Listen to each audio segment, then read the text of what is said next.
All right.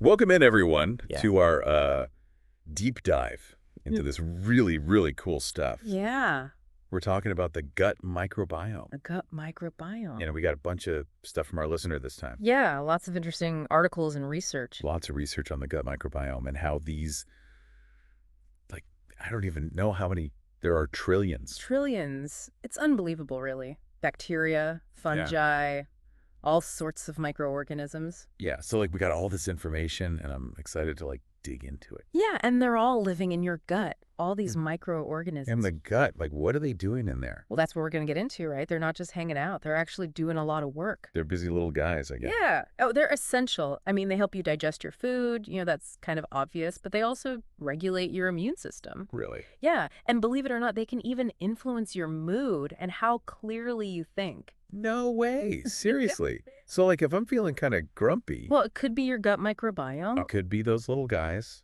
It could be. One of the articles you sent over actually talked about a study that found a link between certain bacteria in your gut and how much serotonin your body produces. Serotonin. That's the happy chemical, right? Yeah, it's a neurotransmitter that plays a huge role in regulating your mood. I've heard of that. So, like, if you don't have enough serotonin, you might feel down. Exactly. And guess what? Your gut microbiome is involved in making sure you have enough of it. Wow. My gut is like a little mood factory down there.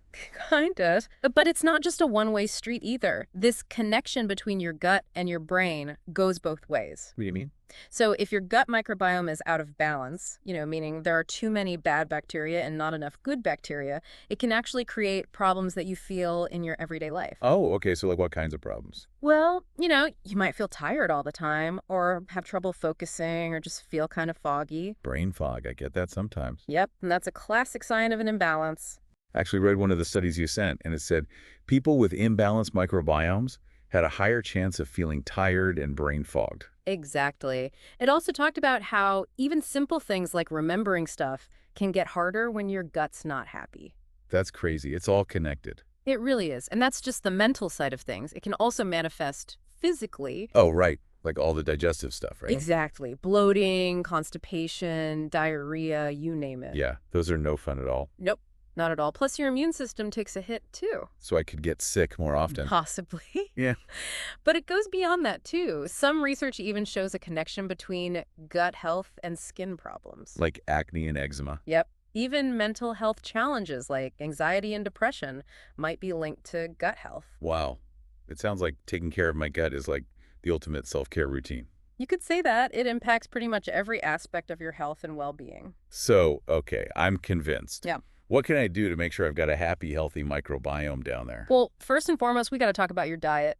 Okay, I was going to ask about that. One of the articles you sent emphasized fiber, and they're right on the money. Fiber is like food for your good gut bacteria. So, like, lots of fruits and veggies. Exactly. Whole grains, legumes, all that good stuff. Got it. What about, what was it called? Probiotics. Probiotics. Yes. They're live bacteria, the good kind. The good kind. So are they different from fiber? They are. Fiber is like the food for the good bacteria you already have, right? Mm-hmm. But probiotics are like sending in reinforcements. Oh, okay. You can get probiotics from foods like yogurt, kimchi, and kombucha. Kimchi, I love that stuff. See? You're already on the right track. Okay, so diet's huge. Yeah. What else? What about stress? I know that can mess with my mood. You got it. Stress can really throw your gut microbiome out of whack. Out of whack? How come? Well, when you're stressed, your body produces all these hormones, and they can disrupt the balance in your gut. It can lead to inflammation and create an environment where those not-so-good bacteria can thrive. So like double whammy. Pretty much. That's why managing stress is so important. Yoga, medication, getting out in nature, anything that helps you relax can benefit your gut. I'm starting to see a pattern here. Oh, yeah. What's that? It's like taking care of my gut is all about taking care of myself. Exactly. You're creating a lifestyle that supports those trillions of tiny allies in your gut. Tiny allies. I like that. Okay, so diet, stress management, what else? We can't forget about sleep. Sleep. Really? Absolutely. Your gut needs rest, just like you do. Aim for 7 to 8 hours of quality sleep each night to give your gut a chance to repair and rejuvenate. Okay, so good food, less stress, more sleep. Sounds like a recipe for a happy gut and a happy you. I'm sold. This has been such an amazing deep dive. I'm starting to see the gut microbiome in a whole new light. It's pretty incredible, right? It really is. I'm definitely going to be more mindful about taking care of those little guys from now on. Good.